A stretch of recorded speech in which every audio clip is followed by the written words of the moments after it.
Hey everybody, welcome back to 12 Days of PODMAS of Built Like This podcast. I'm your host Maxine. We're on PODMAS episode 7. Hello, hope you all are doing well. All like what? Anyway, we're gonna go ahead and get into these topics. So we do have breaking news. We do have a Travis Hunter girlfriend update. We do. I know this is breaking news. This is top tier news, and I'm here to report. Anyway, so she has gotten wind of everyone's complaints about her behavior, her countenance, and realizing that Travis Hunter deserves better from what people are saying. And she decided to come forward and share her perspective, her opinion, what's going on, so that she is no longer perceived incorrectly, according to her. But a lot of people have been sharing receipts on this is inconsistent from what's actually being shown. And here's the thing, when it comes to social media, oftentimes we are perpetuated a narrative, and we believe that narrative. We're loyal to that narrative because we refuse to recognize, oh, we were duped, or we were wrong, right? So maybe in some cases she's correct, but I do think we do have some leg to stand on when it comes to the impression that's been consistent in her behavior towards Travis Hunter. And apparently they have a YouTube channel together. They have a strong subscriber following on YouTube, and they've just shared with the public just their relationship and just the everyday things.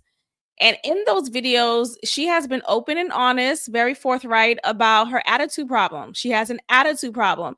As many young girls, mind you, these people are young. They are young. So I want to give her grace to grow and give him grace to grow as well. But in the video, she's been very open about, yeah, I have an attitude problem and I need time to grow.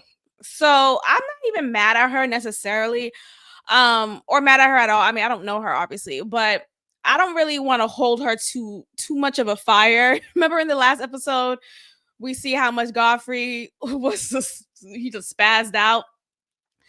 I don't really care too much to do that. But I do want to point out the inconsistencies and just some red flag behavior that I think moving forward, maybe Travis Hunter should take heed to, so that, because he loves her. It seems like he loves her. He wants to be with her, and he proposed to her. In order for them to blossom further with each other, I think these things need to be recognized and corrected. Okay, so let's go ahead and watch this clip of her giving a breakdown of what really happened, what really took place, and her truth, I guess. I knew he had a partner, so I exited the message and he sat there until he was single. I don't do home wrecking. I'm gonna start from here. I got permission from Travis to say these things because these are previously things. Not permission from Travis. Sorry. That's fine. Online. But I'm going to tell y'all the full story just so y'all know. So Travis, when he first ever DM'd me, when we first met, I said I left him in my DM for 2 months, and people said, "Oh, she left him in his DM until she figured out who he was." That is not true at all. The real reason Travis sat in my DM for 2 months is because he DM'd me when he had a girlfriend, and her name was in his bio, so I instantly knew he had a partner. So I'm gonna pause right there because bullshit. Get it out. I know we're in a day and age in which we have to present this. Oh, I would never even find a man remotely attractive if he happens to have a girlfriend. Please. Do you know how many men are more attractive when they're attached. Hello? I know we don't want to talk about that and homewrecker bullshit. Let's cut it out. A lot of men look more attractive when they are attached. I don't know. Something about it. It's like, oh, I want you to be my man. So, and I'm just saying that to say this, like, oh, as soon as I saw he had a girlfriend, I was like, nope, he's not my type. Oh, please. You mean to tell me you didn't look at his pictures? You mean to tell me you still wasn't flattered that he was showing interest? And I call BS on this because she's referencing a video they did together when he addressed a comment that said, bro, she said you're not her type. And she's trying to clarify, no, I'm not saying that in a sense of physicality. And she's saying it here, it was in a sense of he's not my type, as in I don't deal with guys who are cheaters. And if you already got a girl, if you already got a situation, I'm not dealing with you. But let's continue.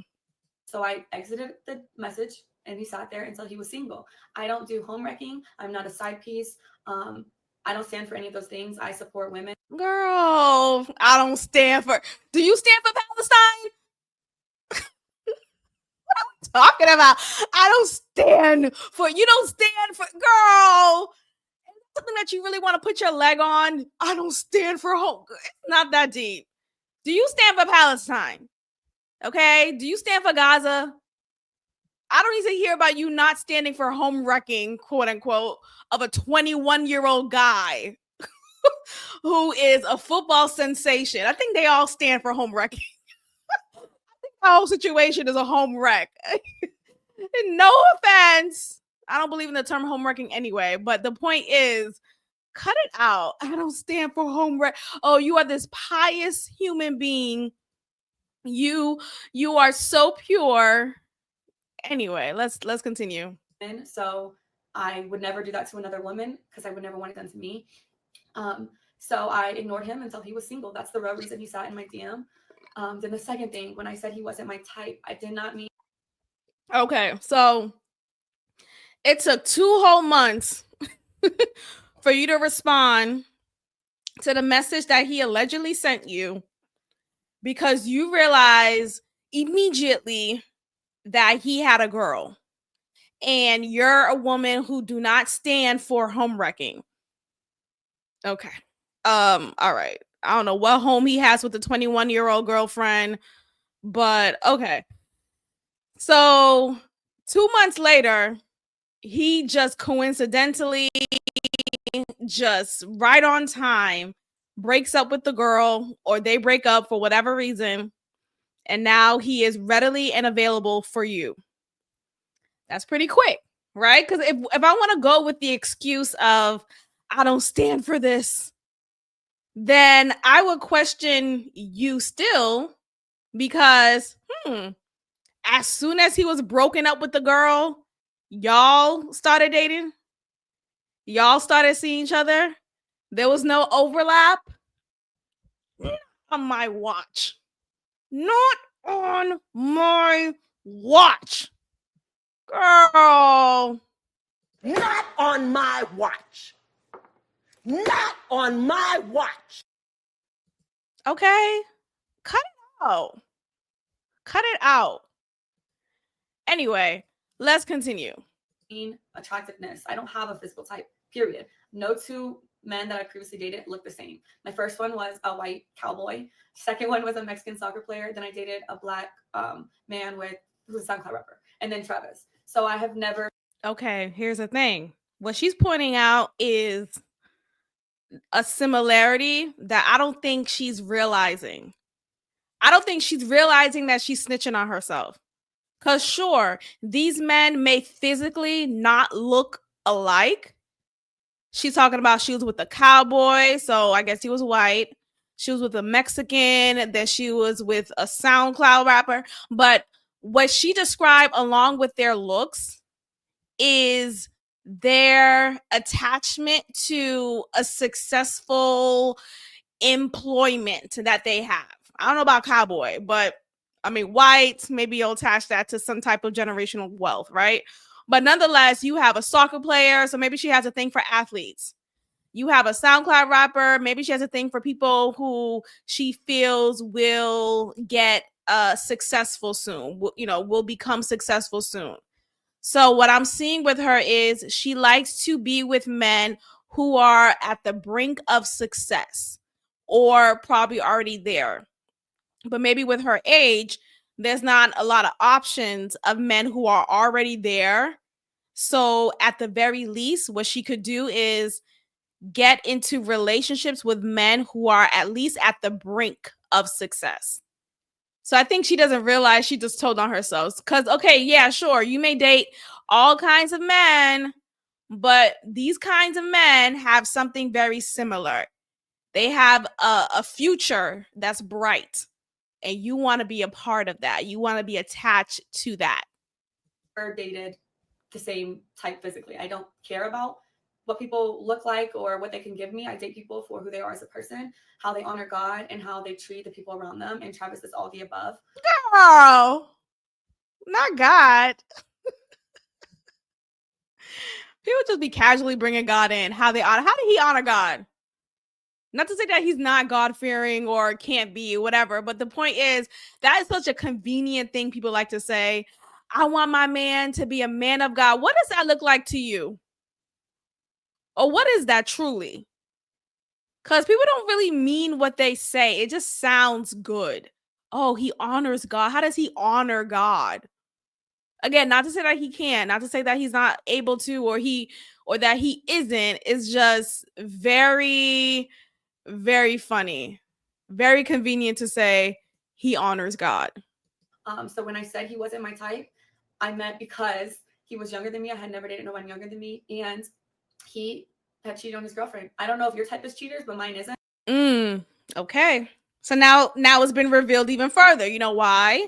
She just said she's not a homewrecker, and she doesn't stand for that. And she doesn't have a type who is a cheater. Yet she just told us here that along with him being young, he was a cheater. He cheated on his last girlfriend. So, ma'am, you just contradicted yourself. You just contradicted yourself. Younger than me, and he had cheated on his girlfriend. I don't know if your type is cheaters, but mine isn't. So no, he wasn't my type at first off of those two things. Okay, so what changed your mind? You saw something in him that honored God? Like, and this is not to shoot Travis Hunter's back in. It's not to shoot his back in. It's just to call out the foolery, the tomfoolery, the foolishness, the jokes in this matter. And this is a trending topic, so we're just gonna cover it. So that's just the point here. It's just silly, girl. No, something about his proximity to success, something about the fame you are attracted to. That is your type. But that didn't discredit the fact that I was attracted to him. That's obviously why I gave him a chance. And then I learned he truly is a phenomenal and wonderful human being. And that's why we're together. And that's why we're still together to this day. Okay. We're over that, y'all. I also want to point out one other thing. So here in this clip, she tells us how great of a guy Travis Hunter is because he lets her party with her girlfriends as he waits in the car, sober, waiting for hours, as his girlfriend is out doing her thing, drinking and all of that. And apparently he's not a drinker. He doesn't drink. To drink. He doesn't drink. And I'm Hispanic, so I have tequila like in my veins. So I drink. I don't drink a lot, but I drink. And I used to party and stuff. And he would literally drive me, sit outside for hours while I'm inside like partying, and then take us home. Like he never tried to be like, oh, just because I drink, you can't drink, or you can't hang out with your friends, or you can't, be able to drink. He doesn't drink. Okay, so I mean, at the very least, what we could conclude here is Travis Hunter is a simp. And it's all right.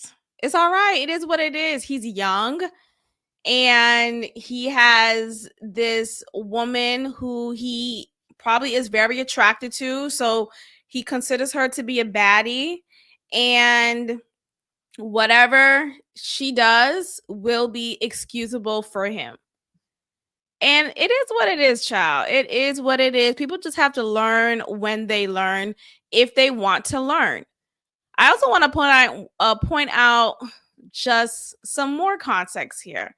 So looking at this clip here, he starts to defend her. So again, this is from a video that they have on their YouTube channel. And someone comments saying that she told on, oh, let me go back. She told on herself, brother, you wasn't her type. You still ain't, you still ain't her type. People commenting, y'all are relentless. Like, I appreciate the honesty, but my goodness, Lord, you still ain't her type. You ain't never gonna be her type, and you ain't ever gonna be shit. That bag in a few years of what you gonna receive and will receive because you special. That bag and future made you her type. Ask yourself, if I got hurt and ended my career, would she stay or leave? I got hurt and ended my career, would she stay or leave? Crazy thing is, I already got hurt and she stayed. Y'all, but y'all gotta pay attention, bro. Y'all just be talking. So if you go, look at her laughing like, child. Get hurt again, though. Get hurt again. I ain't really got nothing to say. You gotta watch the video. You just can't go by what other people are saying. So like, that's what you gotta understand. And before I even started talking to her, she didn't know nothing about me. She still barely know anything. Yeah, I do. But she's not here for no money, bro. I was broke when I first met her. That's what y'all gotta understand. When I said he wasn't my type, he was in high school. I was in college. That's why he wasn't my type. He was young. That's He said. Okay. But, there we have it. Young love. I wish them well. I wish them well, child.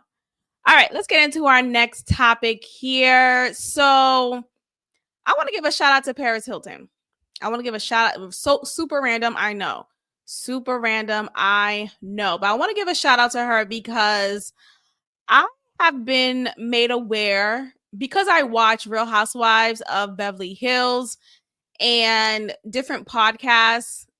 This story has come up of her when she was younger and her experience at a treatment center. It was a youth residential treatment facility in which she endured abuse very, very poorly. So physical abuse, sexual abuse. She was over medicated. She was isolated, and it was just a horrid experience. I don't know for how long she experienced this for. Like, how long was she in that treatment center? But this is very disturbing news that I don't think we hear about enough. I don't think we hear about it enough because with her, she became infamous because of her ex tape, to say the least. I don't want to say too loudly. You guys know what I mean. And being this dumb blonde or this ditzy girl. And I feel like because of that image, we don't see or realize that she has depth. She has depth. That's it, all right? That word is so hard. Depth. But I'm gonna go ahead and play a clip of her talking about this a while ago. But I'm bringing this up because recently she presented her open letter to Congress. And this open letter was very, very profound, very vulnerable. But yeah, she presented it to the U.S. House of Representatives just a few days ago. And it's such a cute, it's such a Paris Hilton letter. But let's go ahead and watch this clip of her sharing her experience at a treatment center. I think she was quote unquote a bad kid growing up. Maybe she was super rebellious, but whenever I say, or whenever it's said that, oh, this person's a bad kid, sure, you have kids who are disrespectful and all these things, but oftentimes, most of the time, if not all the time, it's because of something deeper. A kid's not just bad to just be bad, right? A kid doesn't just run away from home because, oh, I want to explore the great outdoors. No, they're most likely being abused in whatever format, whether that's sexual, physical, psychological, like all of those factors matter. And I wonder if that led to her being rebellious and being sentenced to this youth residential treatment center. Something happened. So let's go ahead and play this clip and talk about it. Make sure you are liking this video, y'all. I really appreciate your support. Again, you should be watching this on YouTube, listening to it on audio platforms as well, and tell a friend to tell a friend. Let's go ahead and watch this clip. Into my childhood that I've never talked about with anyone. I just heard screaming, bloody murder. But I couldn't tell you guys because every time I tried, I'd get punished by them. I still have nightmares about it. Paris Hilton is opening up about her alleged childhood trauma for the first time. I don't even know who I am sometimes. I didn't used to be that way. The 39-year-old heiress first alluded to her story in the trailer for her upcoming YouTube documentary, This Is Paris. I feel like the whole world thinks they know me. That's hot. That's hot. Sorry, I'm so used to like playing a character that it's like hard for me to like be normal. No one. And that's that right there, right? She says herself that she's so used to playing a character. She is so used to presenting this character of this dumb ditzy blonde. She says that's hot. And again, she doesn't appear as if she has a lot of depth to her, and that a lot of people will perceive her as such because she plays the character so well. But when someone has to play a character to navigate life, that is something to be concerned about. Like, what are you not being open with us about? Why are you not showing us who you really are? No one really knows who I am. Now, in an interview with People magazine, Paris claims that the 11 months she spent at a boarding school for troubled teens at the age of 17 was, quote, torture. It was supposed to be a school, but classes were not the focus at all. From the moment I woke up until I went to bed, it was all day screaming in my face, yelling at me, continuous torture. The DJ goes on to detail the alleged verbal abuse she endured, explaining, quote, the staff would say terrible things. They were constantly making me feel bad about myself and bullying me. I think it was their goal to break us down. And they were physically abusive, hitting and strangling us. They wanted to instill fear in the kids so we'd be too scared to disobey them. Paris recalled another student telling the staff that she planned to run away. As a result, the heiress says they placed her in solitary confinement. Paris also claimed she was only allowed to speak with her family once every 2 or 3 months, and that when she tried to tell them about what was going on, she was punished. Quote, I was having panic attacks and crying every single day. I was just so miserable. I felt like a prisoner and I hated life. Paris says she hadn't spoke about the whole ordeal until now because she was just grateful to be out of there. And while she says she has no plans to seek legal action against the school, she's determined to make sure this doesn't happen to anyone else. Okay. I'm gonna pause it right there. So yes, so there we have it. Just a quick summary of what she went through. I want to show a little bit from this. Hopefully I don't get tagged, but let's see. 1.5. Let's go ahead. When I first started this film, I honestly don't even recognize that person anymore. Ever since we started shooting this, I've realized a lot more about myself. I'm nervous, I'm shaking. It's hard to even eat because my stomach is just like turning. I don't know, it's something that's very personal and not something I like talking about. I have horrible insomnia. I'm scared to go to bed at night. I always have this recurring nightmare, no matter what I do. I'm in bed, and these two people come into my room.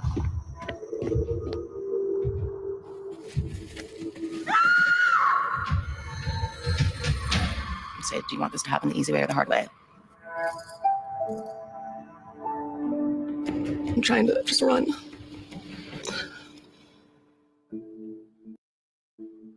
I was just a kid living in New York, going to high school. Obviously ditching a lot of class, whatever, but I feel like my parents were scared and they didn't want their reputations to be ruined because Page Six was writing all these stories. And that's the thing, you know, when you grow up in a famous household, your parents are filthy rich and they care more about their reputation and maintaining a peachy keen reputation. And you have children who are disrespecting that, right? Children who are being children, being stupid, being foolish. They probably think, okay, it's in our best interest as a family for you to go away for a little bit, to learn some order, to learn some discipline, to learn some respect. And on one end, I could see her mother, Kathy. First of all, Kathy being on Real Housewives of Beverly Hills, I'm sick of it. Enough. I don't think Kathy fit. I mean, I get that she is seen as this grand dame, shout out to Karen Huger, but I just don't find Kathy Hilton to be interesting. I'm quite sick of both Kathy and Kyle. I could care less. I know it's Beverly Hills, so I feel like you can't have the show without Kyle, especially, but Kathy, I think she even has a peach because like she left I think a season or two ago and now she's back. It's just like, Kathy, who the fuck think you? I don't know. I feel like Kathy, I just don't see it. I don't see what the big deal about her is. I don't see why she's perceived as this mother figure and everyone's like kissing her ass. Like, girl, okay, you have a Hilton hotel. Okay. Anyway, the point is, I think in her mind, she probably thought this was a good idea. She probably did her due diligence enough, maybe like, okay, this is a well-to-do facility. This helps with girls like you, girls who like to talk back, girls who like to come in late, girls who like to, not be at home. And little things like that. I think I want to watch this on my own instead of just playing this out, so I could really analyze this thoroughly. Maybe I'll play a few more minutes, but nonetheless, I think a lot of rich parents, especially rich mothers, they don't have time for their kids, and they especially don't have time for you if you are acting a fool. So am I surprised? No, I'm not surprised. I think a lot of parents probably, I don't want to say don't want to be parents, but don't want to be bothered. Let's say that. Don't want to be bothered with the ins and outs of parenthood, of parenting, right? I don't want to be bothered. Can you just sit down, look pretty? Oh, now you got to run away. Now you want to talk back. Now all I do for you, live in this big old house. I think it's a lot of these things that factor into parenting that a lot of parents don't care to do, especially parents who are of a particular tax bracket. So I felt like I was just kind of sent away to be hidden. And there we have it. Sent away to be hidden. And I think places like this, because I've heard this story before, not from Paris Hilton. I mean, yes, I heard it from her like in little ways, but ultimately, I've heard like horror stories of residential centers for the youth, and how they're beaten out of their poor behavior. They're beaten out of their slick ass mouth. It's like, think of how Scared Straight, you bring your badass kid to the prison.